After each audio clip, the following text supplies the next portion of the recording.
kepada Allah Subhanahu wa Ta'ala, Tuhan yang Maha Esa, karena pada hari ini kita masih punya kesehatan dan kesempatan sehingga kita masih bisa berkumpul di ruangan yang kita cintai ini dalam rangka diseminasi budaya positif oleh Ibu Perawati Marbun MPD, CGP Angkatan 9, PPD SMP Negeri 3 Pulau Rakyat, Kabupaten Asahan. Yang bersama dengan saya, marilah kita ucapkan salawat dan salam kehadirat junjungan kita Nabi besar Muhammad Sallallahu Alaihi Wasallam dengan ucapan Allahumma sholli ala sayyidina Muhammad wa ala ali sayyidina Muhammad. Mudah-mudahan dengan memperbanyak salawat pada beliau kita termasuk salah satu hamba yang mendapat syafaat Allah. Amin ya rabbal alamin. Yang saya hormati Ibu, yang saya hormati pimpinan dan PTD SMP Negeri 3 Pulau Rakyat yang dalam hal ini diwakili oleh Ibu Reni Remida Purba SPD. Hormat yang sama kepada Bapak Ibu guru hebat pendidik di UPTD SMP Negeri 3 Pulau Rakyat. Baiklah Bapak Ibu, izinkan saya di sini untuk membuka acara kita pada hari ini, yaitu diseminasi budaya positif yang akan disampaikan oleh Ibu Lelewati Leni Perawati Boko Marbun SPD MPD. Melalui acara pembukaan yang sudah saya sampaikan tadi, acara selanjutnya adalah sambutan dari pimpinan PTD SMP Negeri 3 Pulau Rakyat yang dalam hal ini diwakili oleh Ibu Reni Remida Purba SPD. Kepada Ibu dipersilakan.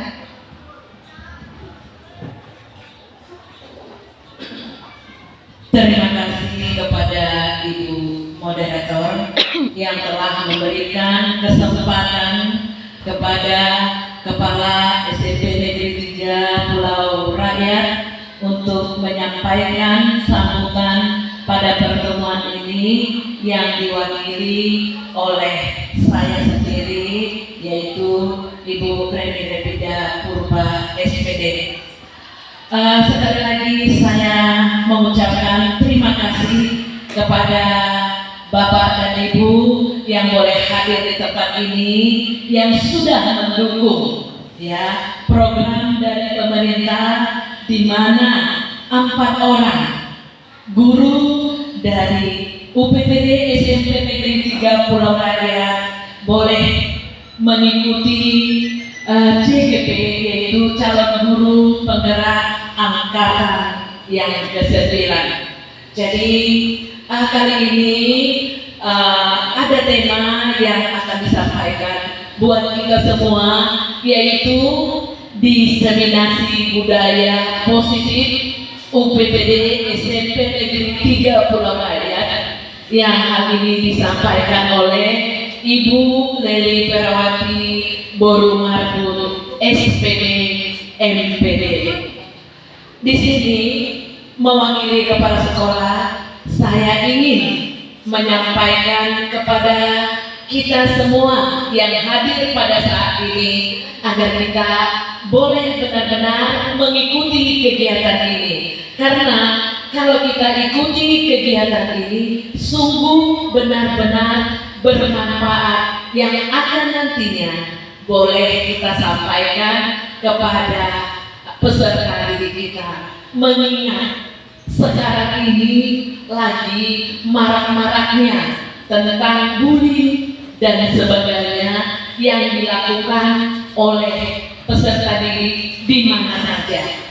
Jadi sebagai guru-guru kita tentunya menjadi salah satu alat yang boleh menghentikan ini, karena ini bullying ini benar-benar mematikan karakter daripada peserta didik. PPD 3 Pulau Rakyat. Baiklah Bapak Ibu, untuk mempersingkat waktu langsung saja kita masuk ke acara ini, yaitu diseminasi budaya positif yang akan disampaikan oleh Ibu dari Perawati Boko Marbun SPD MPD. Kepada Ibu kami persilakan. Baik, terima kasih kepada Ibu sebagai moderator untuk sosialisasi saya hari ini. Pertama-tama mari kita panjatkan puji dan syukur kita kepada Tuhan Yang Maha Esa atas berkat, rahmat dan kasih-Nya kita masih diberikan kesehatan, keselamatan, dan panjang umur sampai hari ini dan dapat beraktivitas seperti biasanya. Yang saya hormati Bapak Kepala Sekolah dan Ibu Wakil Kepala Sekolah, hormat yang sama kepada Bapak Ibu Guru yang hadir pada saat hari ini. Baik, pada pertemuan hari ini saya akan mempersosialisasikan tentang diseminasi budaya positif di UPTJ SMP Negeri 3 Pulau Rakyat, yaitu sekolah tercinta kita ini. Nah, dalam konsep ini budaya positif di sini ada terbagi atas 8 bagian. Yang pertama yaitu perubahan paradigma positif, kemudian disiplin positif, nilai-nilai kebajikan, kebutuhan dasar manusia, kemudian motivasi perilaku manusia, posisi kontrol guru, keyakinan kelas, dan segitiga restitusi. Kita akan bahas satu persatu dari 8 konsep tersebut. Nah, di sini ada pembelajaran dengan paradigma baru.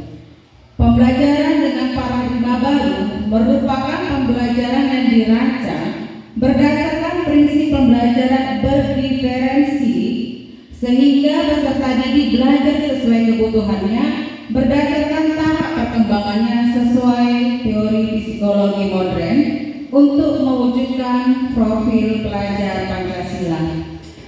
Nah, kita ketahui ya bahwa murid-murid kita itu memiliki perbedaan masing-masing, mempunyai karakter masing-masing dan keunikan masing-masing. Tidak semua anak itu mempunyai kelebihan yang sama. Baik, kita lanjut. Nah, di sini ada miskonsepsi tentang teori kontrol.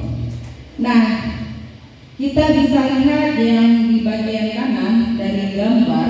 Di situ dikatakan ilusi bahwa kritik dan membuat rasa bersalah mampu menguatkan karakter.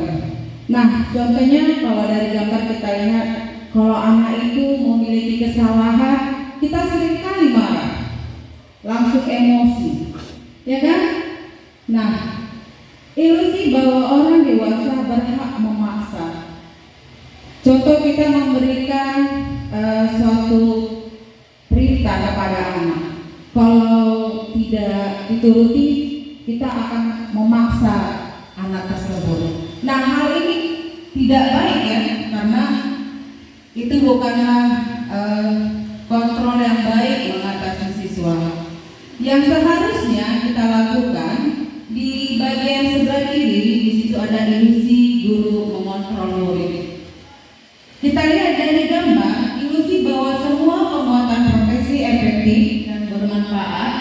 Di situ nampak dari gambar dijelaskan kalau kita ingin mengatasi masalah, kita melakukan pendekatan kepada siswa, bukan langsung marah-marah ketika dia melakukan kesalahan.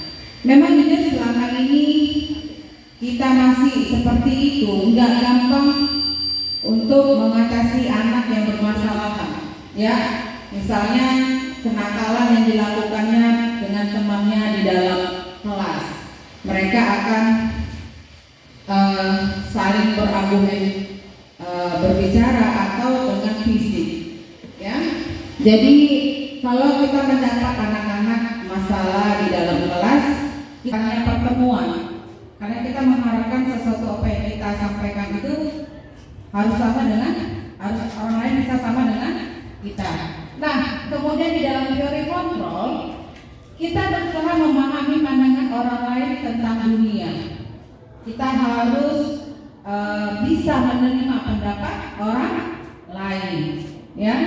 Nah, di sini juga dijelaskan dalam stimulus perilaku buruk dilihat sebagai suatu kesalahan.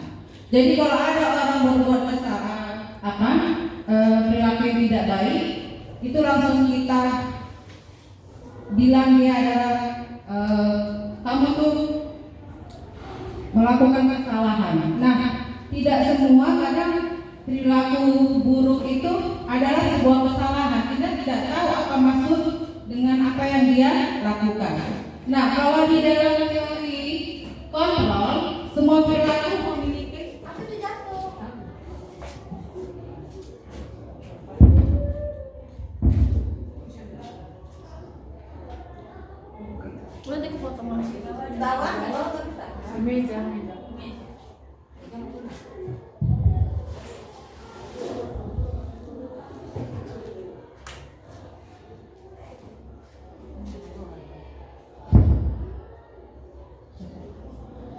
baik di dalam teori kontrol, semua perilaku itu memiliki tujuan. Jadi seseorang itu kadang melakukan perilaku buruk itu kita tidak tahu apa tujuan dia melakukan hal tersebut.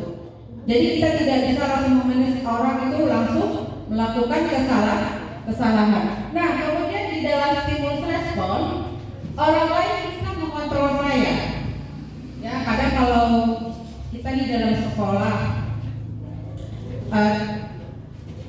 ada teman kita misalnya memberikan masukan, kita merasa harus mengikutinya. Nah, disitulah maka dikatakan orang lain bisa mengontrol saya. Kita mengikuti apa yang dia inginkan. Ya. Nah, kalau di dalam teori tentang dunia, hanya Anda yang bisa mengontrol diri Anda. Artinya kita yang mengetahui dan kita mengetahui apa yang bagus untuk kita lakukan, bukan orang lain yang memaksakan kita. Ya, kalau misalnya pendapat orang lain itu bagus, ya kita ikuti. Tapi kalau hal peraturan misalnya tidak baik yang disampaikan, kita tidak perlu mengikuti hal tersebut. Nah, di dalam stimulus respon, saya bisa mengontrol orang lain.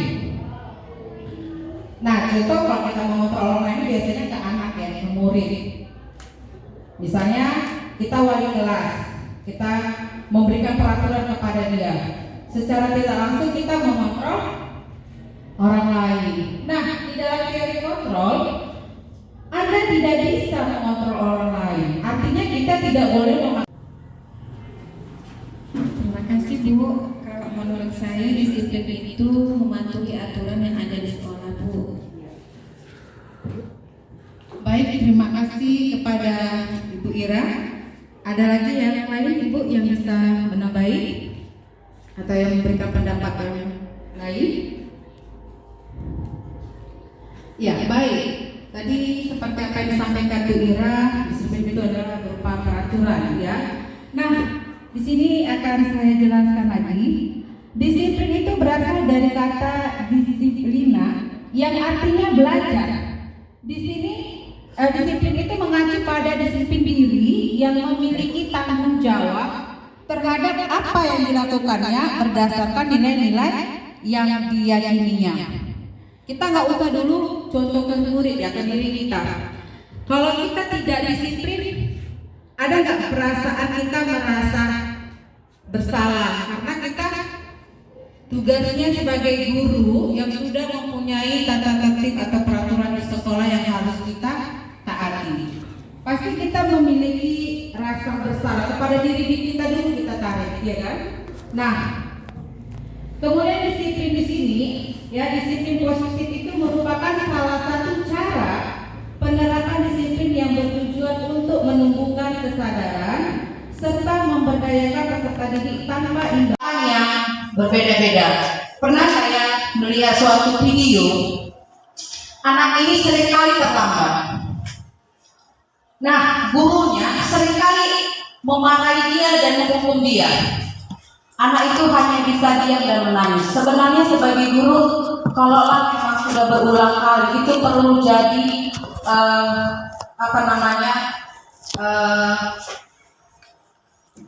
masukan buat kita menanyakan kenapa anak itu bisa sering terlambat. Kita harus cari tahu dulu latar belakangnya apa. Nah, ketika saya melihat video nyata ya, ternyata anak itu sering terlambat karena orang tuanya sakit parah dan orang ekonominya sangat miskin sekali ya, tidak mampu.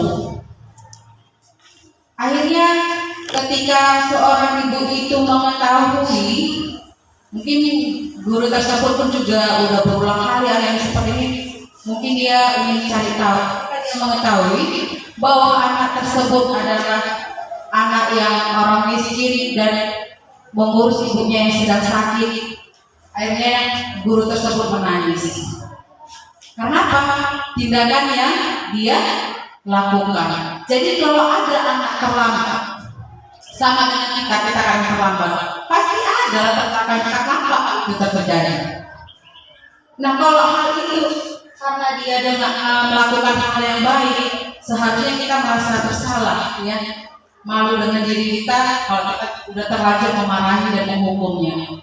Tapi kalau kita mencari tahu dulu, jangan langsung dimarahi, kita panggil, kita ajak bicara, sharing, mungkin anak itu juga tidak merasa sangat tertekan, ya. Dia aja sebenarnya bingung mau mengurus orang tuanya atau mau sekolah, tapi dia masih semangat datang ke sekolah walaupun terlambat. Baik, di sini ada motivasi perilaku manusia. Nah, motivasi perilaku manusia ini terbagi atas 3 bagian, ya Bapak Ibu. Yang pertama itu untuk menghindari ketidaknyamanan atau hukuman. Ada kriteria murid datang ke sekolah itu tepat waktu karena dia menghindari ketidaknyamanan atau hukuman yang diberikan oleh bapak ibu guru, ya, apabila dia terlambat masuk ke dalam kelas. Kemudian motivasi kedua adalah untuk mendapatkan imbalan atau penghargaan dari orang lain. Nah, karena diinginkan ada imbalan, maka dia datang cepat, ya, datang dia tepat waktu. Nah, itu bukan dari dirinya sendiri, tapi karena ada hal-hal lain.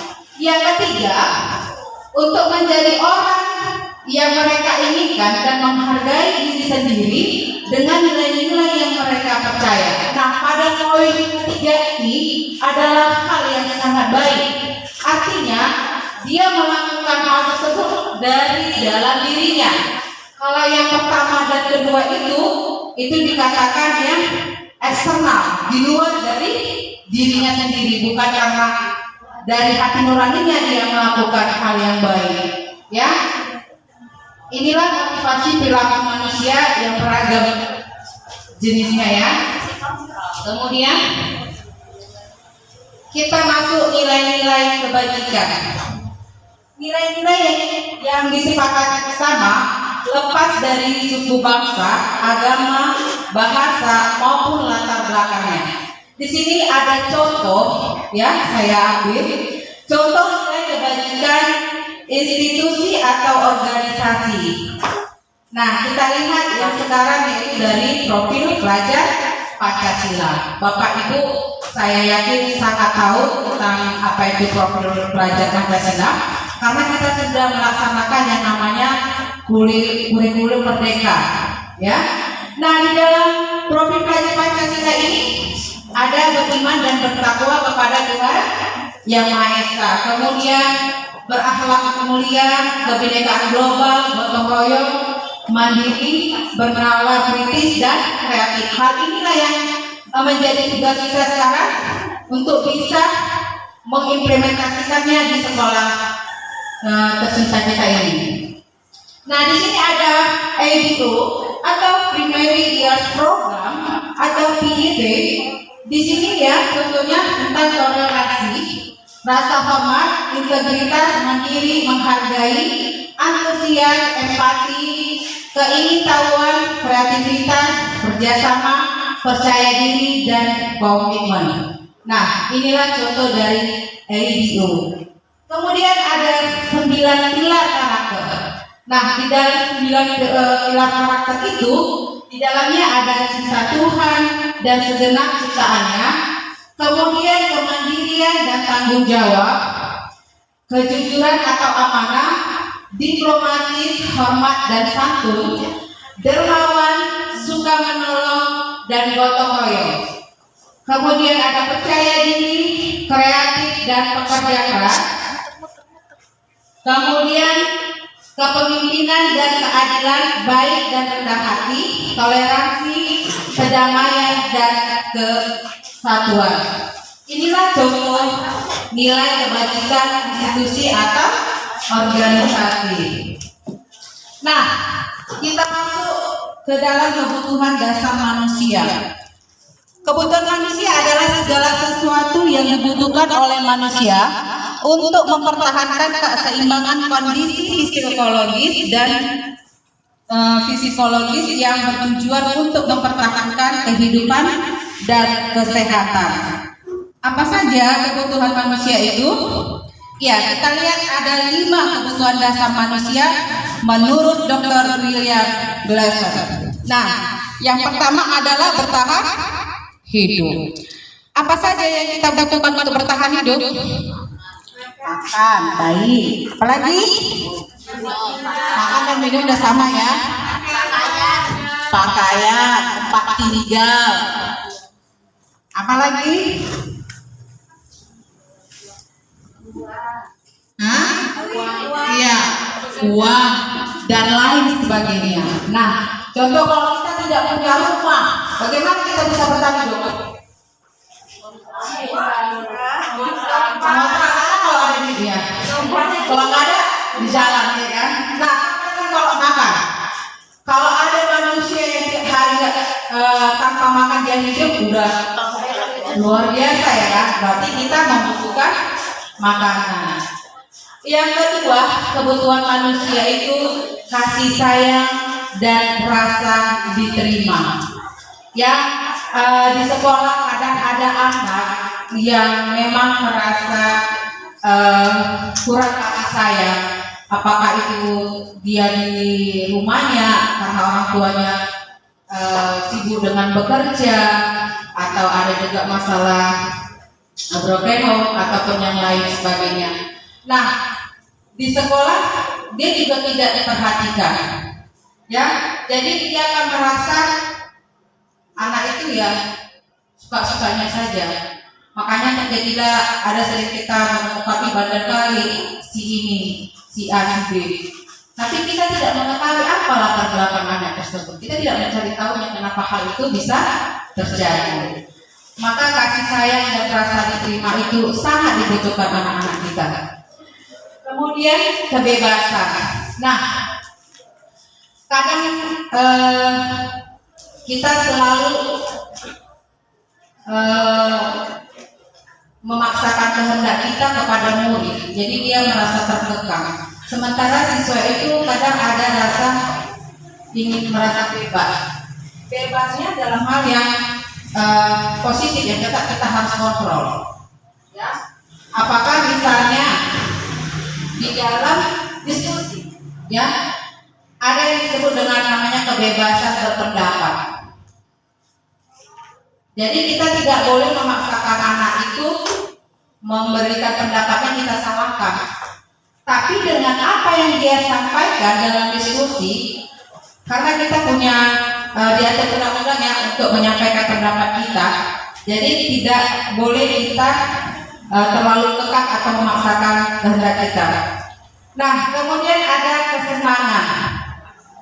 Jangankan murid, kita juga ingin melakukan yang namanya kesenangan, ya kan?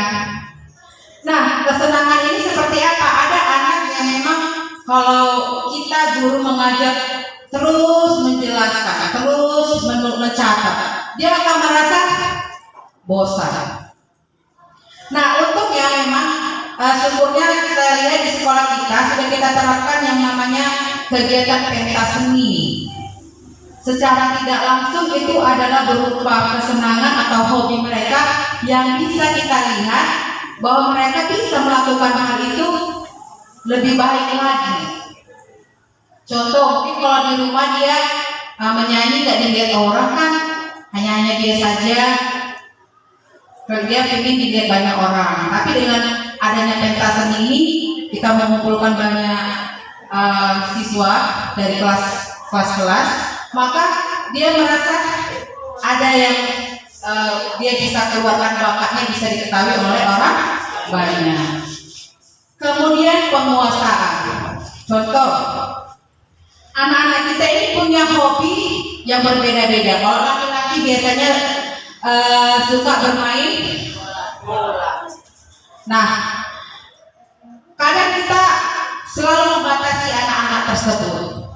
Ya, kalau anak ini merasa dia udah punya keahlian, apakah dia bermain bola, ataukah dia jago dalam IT, dia merasa dia akan menjadi ingin menjadi penguasa kepemimpinan dari kawan-kawannya untuk membantunya, mengajari. Nah, kalau misalkan main bola kaki, dia mengajak temannya untuk bermain bola kaki bersama-sama, ya kan? Nah, tapi kita kadang sering penguasaan tidak kita berikan kepada anak. Boleh tidak kita berikan kalau pada saat jam olahraga, misalnya kalau main bola.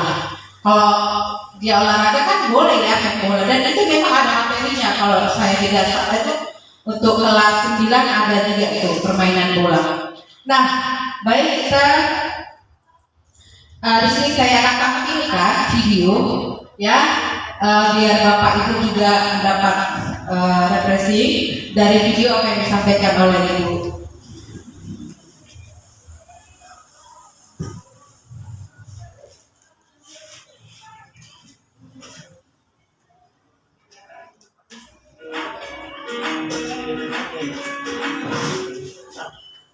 Salam dan bahagia Ibu dan Bapak guru hebat untuk membangun budaya sekolah yang positif dengan lingkungan yang aman dan mendukung murid menjadi pribadi yang berdaya, seimbang, dan bahagia. Salah satu upaya yang dapat dilakukan oleh guru adalah memahami kebutuhan dasar yang mendasari perilaku. Pada video kali ini kita akan membahas tentang 5 kebutuhan dasar manusia.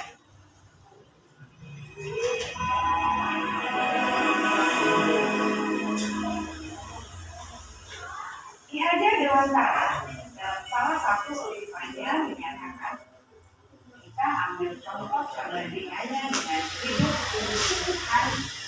Seorang petani dalam hakikatnya sama kewajibannya dengan seorang pendidik yang menanamkan bersama. Hanya dapat mendukung kebersihan. Dia dapat memperbaiki kondisi tanah, memelihara tanaman padi, memberi pupuk dan air, membasmi ulat-ulat atau jamur-jamur yang mengganggu hidup tanaman padi, dan lain sebagainya. Ketika guru memahami kebutuhan apa yang mendasari perilaku murid, dan guru berusaha menuntun dan mendukung murid dalam memenuhi kebutuhannya secara positif, pada hakikatnya guru tersebut ibarat seorang petani yang sedang berusaha memahami kebutuhan masing-masing tanaman.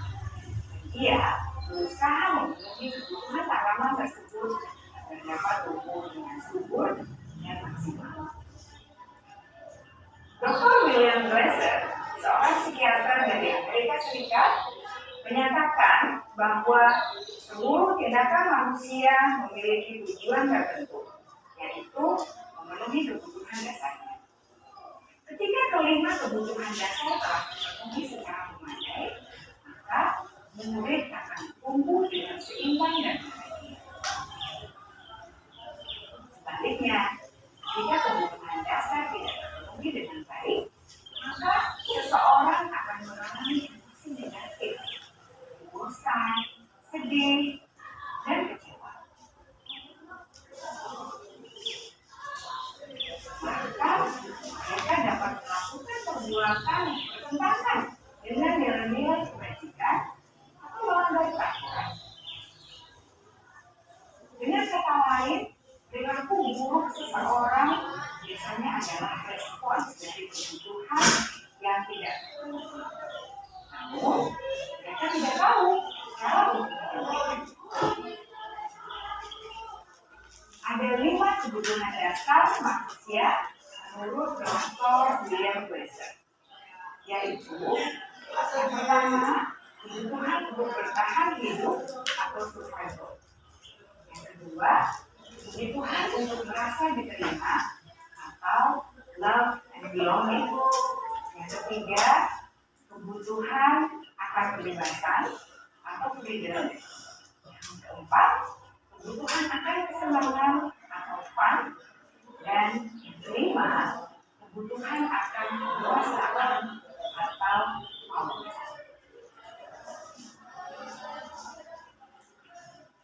Kebutuhan dasar yang pertama adalah kebutuhan yang bersifat fisiologis untuk bertahan hidup atau survival. Misalnya, kesehatan, rumah, dan makanan. Kebutuhan biologis sebagai bagian dari proses reproduksi, termasuk kebutuhan untuk tetap bertahan hidup. Kebutuhan untuk merasa aman juga termasuk dalam kebutuhan ini.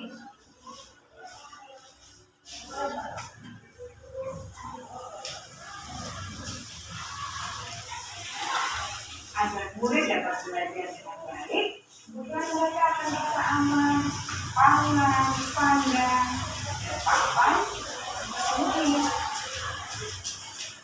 Bagaimana mungkin mereka dapat belajar dengan baik bila mereka datang ke sekolah dengan perut yang lebar atau bila rumah mereka kebanjiran?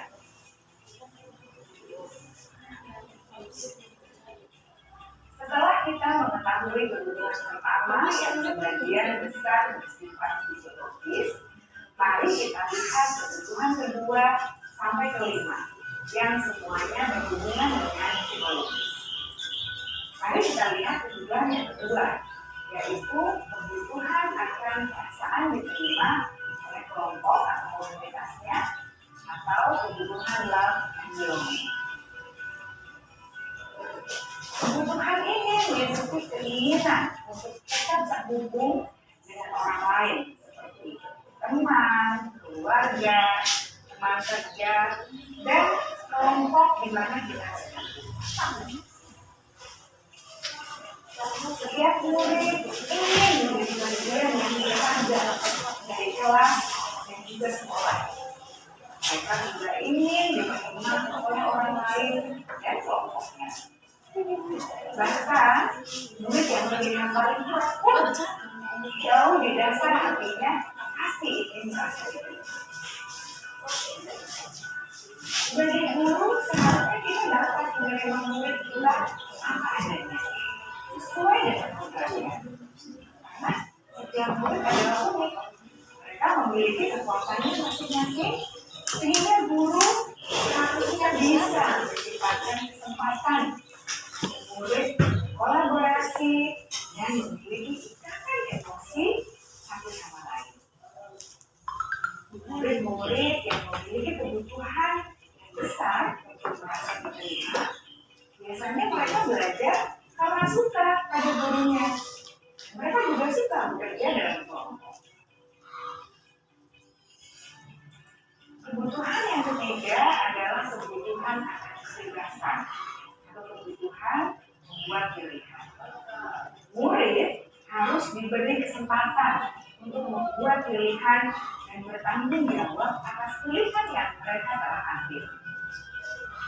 Beri mereka kebebasan bukan berarti membiarkan mereka melakukan apa saja yang mereka mau, melainkan lebih memberi murid tidak mengikuti ketidaktaatan dan berstudi bergantung pada dengan beratnya suatu permasalahan. Misalnya, bila permasalahan sulit diterima, maka tidak perlu dijalankan secara berulang, bahkan bisa segera menanyakan apa keyakinan yang kita sepakati. Mari dijalankan sendiri resolusi dengan kelanjutan utama diharapkan menjadi kuat secara pribadi dapat membuka masa hidup agar dapat menyelesaikan permasalahan di sini semakin percaya diri, dan berbeda, salah dan bahagia ini sudah berubah yang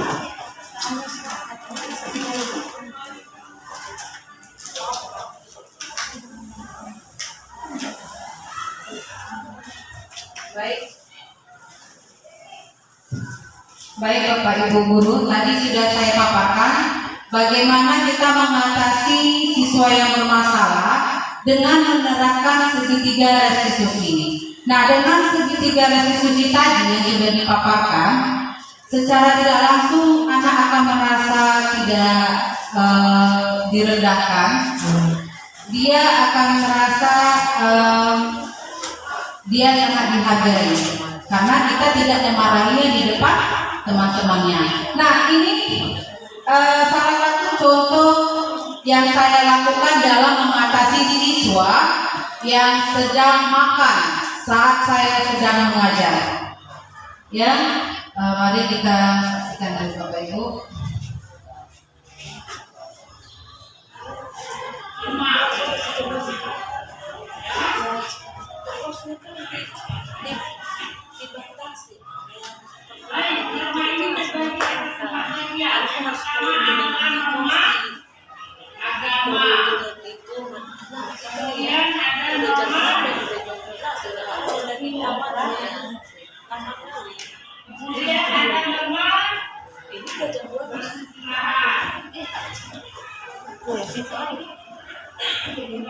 Sama salah silakan. Hah? Besok, lanjut besok. Iya, ya udah nggak apa-apa.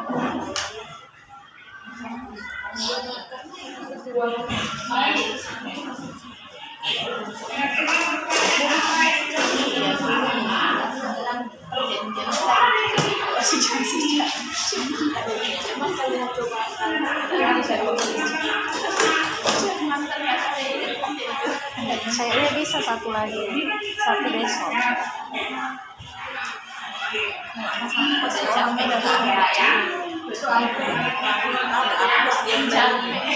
Berarti besok di mana? Hanya oleh kelasnya lah, boleh nggak dipakai lagi?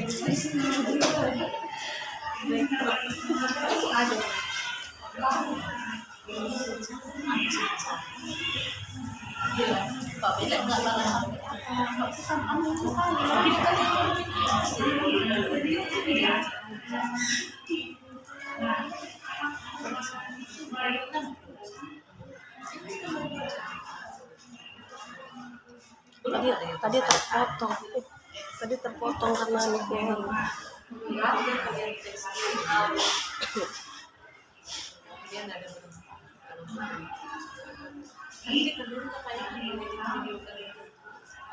Dia minimal 60, lebih boleh. 2 jam Boleh. Dia minimal 60.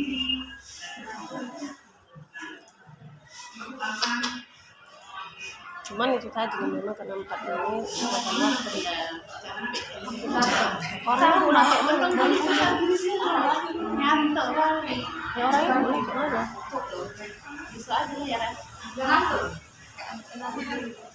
besok ya udah kalau besok semangat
biasa.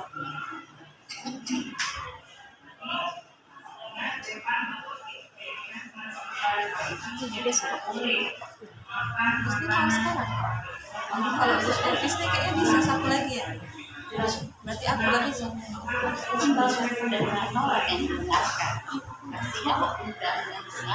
Udah ngantuk aja gitu.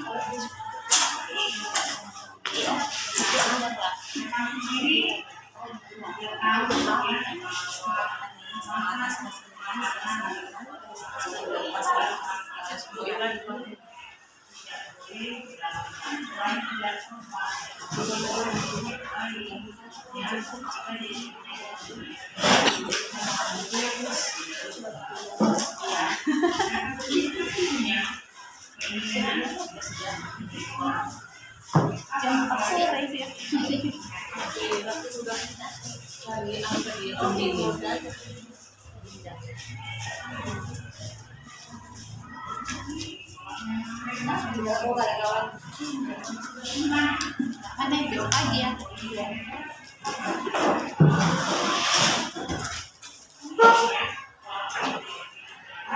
Berarti punya bagian sama lain. Ada sesuatu hal yang akan orang itu tidak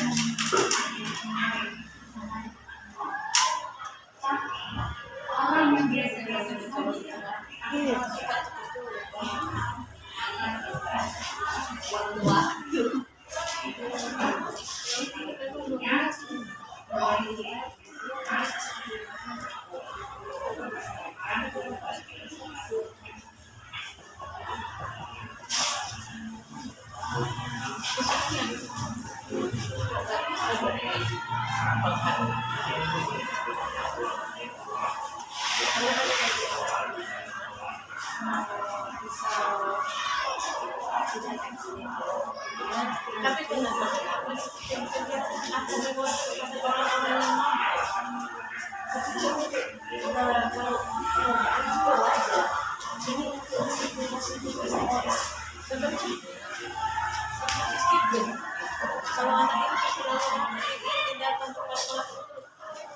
Nah, baik Bapak Ibu, itu tadi salah satu contoh nyata yang terjadi yang saya alami di dalam kelas saat saya mengajar.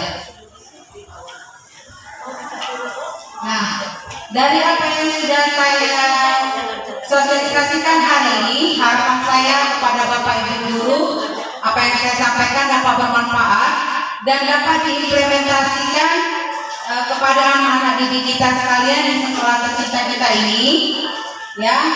Walaupun ada kekurangan dalam penyampaian saya maaf. Salam guru penggerak, tergerak, bergerak, dan menggerakkan. Terima kasih. Selanjutnya akan saya kembalikan kepada moderator saya. Ya, terima kasih kepada Ibu Dewi yang sudah menyampaikan diskriminasi budaya positif kepada kita semua.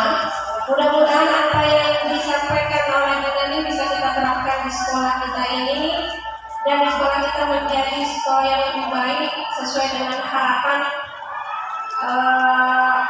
Menteri Pendidikan yang mencanangkan program kurikulum merdeka dan juga sesuai dengan pemikiran filosofi Ki Hajar Dewantara. Baiklah Bapak Ibu, dengan berakhirnya pemaparan materi yang disampaikan oleh Ibu Dewi Tarawati tadi, maka berakhir acara kita pada hari ini. Saya sebagai moderator mengucapkan terima kasih atas perhatian Bapak Ibu semuanya dan mohon maaf jika ada kekurangan di sana sini yang saya pribadi maupun yang kami di depan ini sampaikan. Demikian saja, wabillahi taufiq wal hidayah. Wassalamualaikum warahmatullahi wabarakatuh. Sebelumnya mari kita beri tepuk tangan kepada Ibu Dewi Tarawati.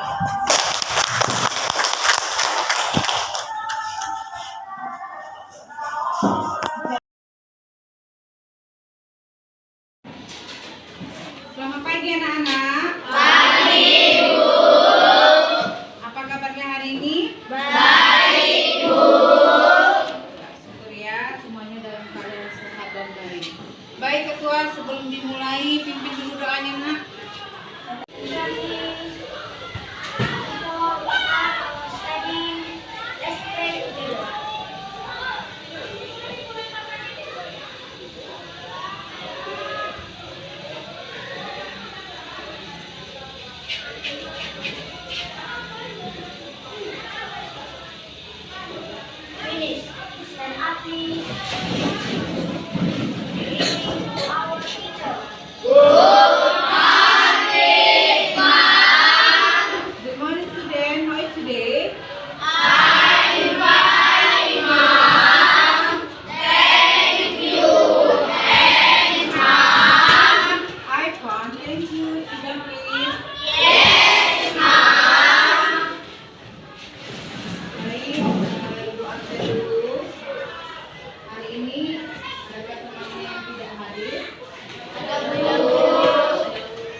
sekalian, hari ini kita akan buat yang namanya kesepakatan keyakinan kelas.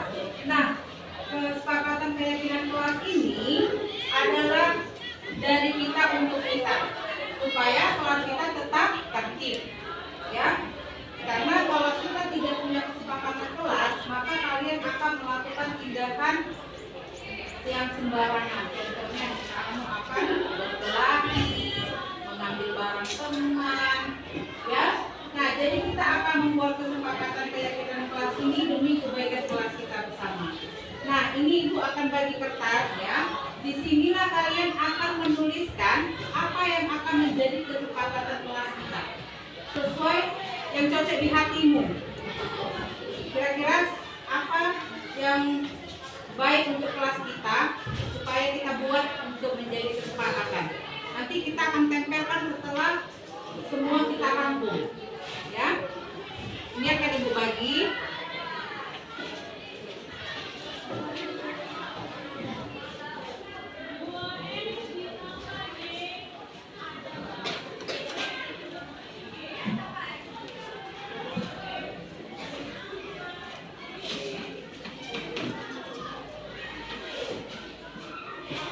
Dikeluarkan pulpennya.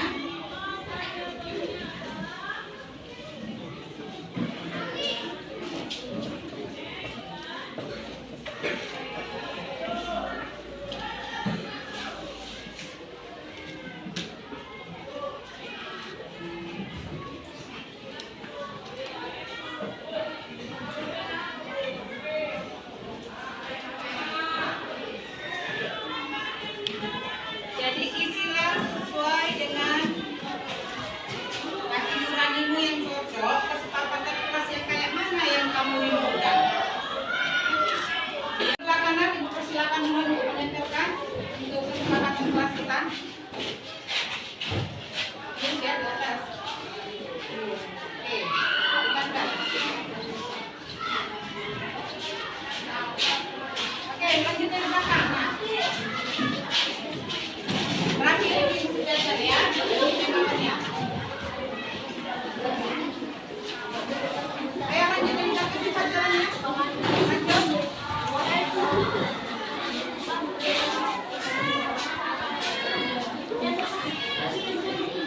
Lanjutkan semua. Sambung dengan yang di belakang.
Poinnya ketujuh, siapa yang bisa?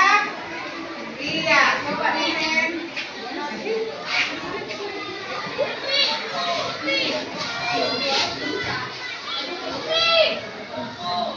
Ya, di sini ada ditulis, ya, yang tidak boleh mengambil barang orang lain. Maka kalimat positifnya meminta izin apabila meminjam atau meminta barang orang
akan sering ya kalau keluar itu tanpa permisi, maka kalimat positif yang diberikan temanmu meminta izin sebelum keluar kelas. Ya, bagus sekali.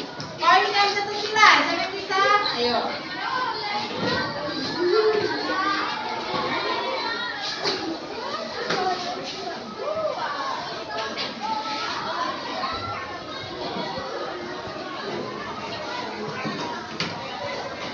Nah, karena di sini tadi ada yang memberikan pendapat tidak makan sembarangan, maka kita kalimat positifnya kalau makan pada saat jam istirahat. Karena kita di sekolah pasti ada jam istirahat. Baik, yang terakhir untuk kalimat positifnya ke-10, siapa yang bisa?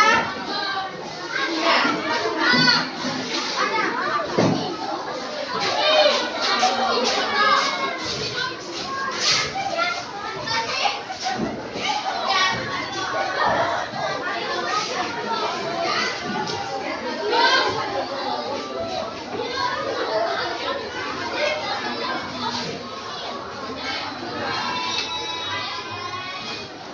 Nah, karena sering ribut, ya kan? Maka kalimat positifnya di sini yang diberikan temanmu adalah konsentrasi dan aktif saat belajar. Ya, terima kasih buat anak-anak ibu sekalian bahwa kita sudah sepakati kalimat positif ya untuk keyakinan kelas kita sudah dituliskan oleh temanmu, maka ini bisa kamu catat ya supaya kamu selalu ingat. Jadi apabila nanti ada yang melanggar dari kesepakatan kelas kita, maka dia akan diberikan sanksi ya. Saling berteman antara satu dengan yang lain. Nilai kebajikannya bisa? Iya, kita harus bisa saling menghargai satu dengan yang lain. Kemudian yang nomor 7, meminta izin apabila ingin meminjam atau meminta barang orang lain. Apa nilai kebajikannya? Ya, benar. Iya, menghargai. Jadi kalau tahu ingin meminjam barang orang lain itu jangan asal ngambil aja, itu sama aja dengan mencuri. Kita harus permisi dulu untuk menghargai teman kita karena itu barang miliknya. Ke-8, meminta izin sebelum keluar kelas. Kakak bisa? Iya. Apa itu kan? Iya, betul. Karena ada guru di dalam kelas. Ketika kau belajar, kalau mau keluar harus meminta izin. Itu ya nilai kebajikannya. Kemudian yang ke-9, makan saat jam istirahat. Siapa yang bisa? Iya. Iya, betul. Sopan. Jadi kalau kamu makan saat lagi belajar, contoh kamu makan permen, sopan nggak itu? Mengganggu nggak itu? Berarti itu dikatakan tidak sopan. Itu dia nilai kebajikannya. Kemudian yang ke-10, konsentrasi dan aktif saat belajar. Apa nilai kebajikannya? Iya, menghargai. Jadi kalau saat guru menerangkan atau memberikan arahan, misalnya kamu mau diskusi, otomatis kan guru akan memberikan arahan atau penjelasan. Jadi kalau kamu nggak konsentrasi, bagaimana kamu akan menyelesaikan tugas kelompok yang diberikan? Baik ya, itu adalah nilai kebajikan. Nah, kita ke langkah keempat, yaitu tampak atau tidak tampak seperti. Nah, kalau dia berdoa, yang tampak apa? Ya kita berdoa nampak kelihatannya sebagaimana misalnya yang muslim seperti ini tangannya ya kan, yang Kristen berdoanya tampak dia kan berdoanya. Kalau dia tidak tampak, dia tidak berdoa.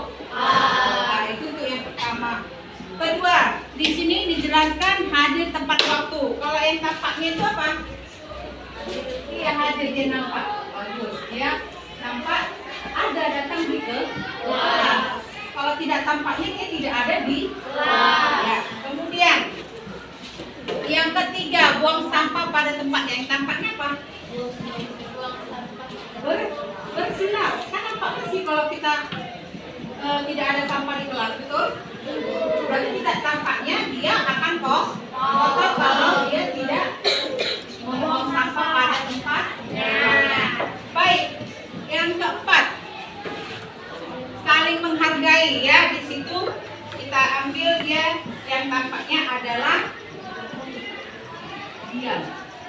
Ya, kalau kita misalkan tidak duduk dengan teman kita, otomatis kita berarti posisinya dalam diam.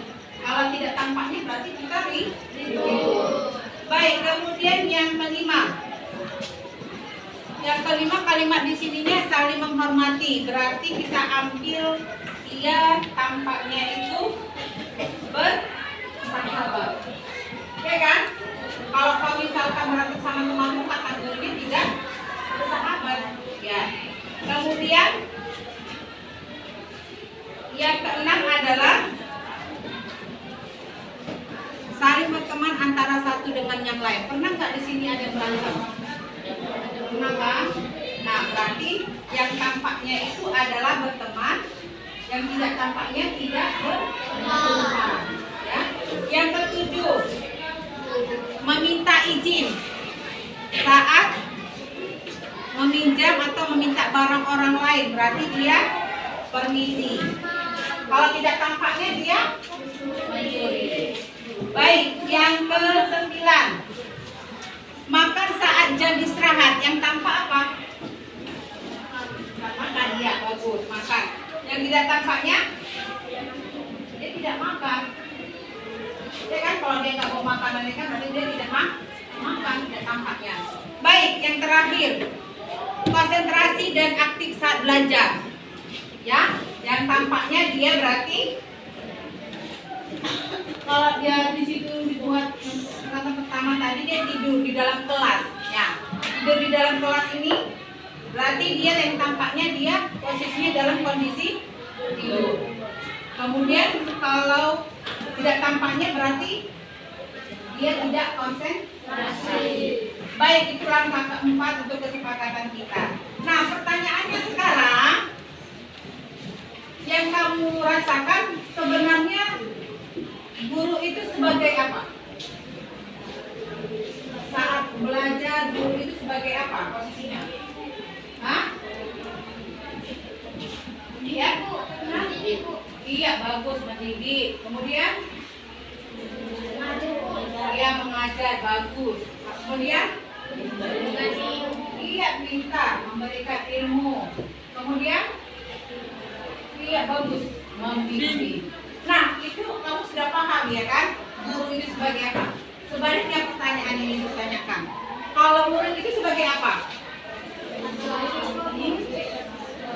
Apa tugas seorang murid? Belajar. Terus? Ini bagus, memahami dan menghargai, bagus. Apa lagi? Iya, melaksanakan tugas. Banyak tugas yang ada tugas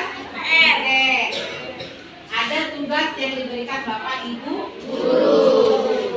Nah, berarti kalian sudah paham apa yang menjadi tugas kalian sebagai seorang murid dan apa juga menjadi tugas seorang guru. Nah, terakhir kita akan lihat di semester berikut apakah keyakinan kelas kita ini masih bisa kita pertahankan atau kita ubah kembali nanti pas di semester kedua. Jadi kita buat kesepakatan hari ini untuk semester ini dilihat kalau nanti kamu akan melanggar maka kesepakatan itu bertahan atau tidak kita akan ubah kembali. Yang pastinya siapa yang melanggar kesepakatan akan dikenakan sanksi atau ya. Tapi ibu berharap, ibu yakin kalian karena ada kesepakatan ini, kalian sudah memahami, sudah mengetahui apa seharusnya tugasmu sebagai murid ke sekolah, khususnya di kelas kita, sudah tahu apa yang tidak boleh dilakukan. Paham? Sampai sini mengerti? Baik. Kita sudah selesai, ya akan digantikan oleh guru yang lain. Ibu akhiri dengan selamat pagi anak-anak. Pagi Bu.